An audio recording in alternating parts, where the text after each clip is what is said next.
ogeettii seeraa Balaayinesh Moosisaatiin kan isiniif dhiyaatudha. Dambalii seeraa. Qophiin kun ogeeyyota seeraa muuxannoo seeraa yeroo dheeraa qaban affeeruun dhimmoota seeraa mata duree garaagaraa irratti akkaataa barbaachisummaa isaaniitiin qopheessee isiniif dhiyeessa. Dambalii seeraa. Dambalii seeraa.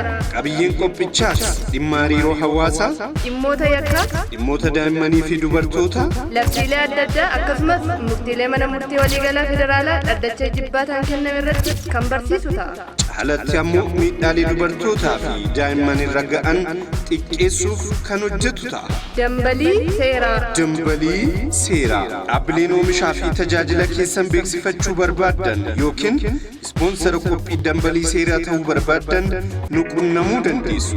Hubachiisa tajaajila gorsa seeraa fi abokaatummaa kan kenninu yoo ta'u namoota harka qalleeyyii fi tumsa seeraa fedhan bilisaan kan gargaarru ta'uu gammachuu guddaan isin beeksisa. Teessoon keenya magaalaa Shaggar kutaa bulchiinsa Malkaa Noonnoo aanaa Malkaa Gafarsaa addabaabayii Anfoo moolii Maarinaa darbii tokkoffaa irratti argamna.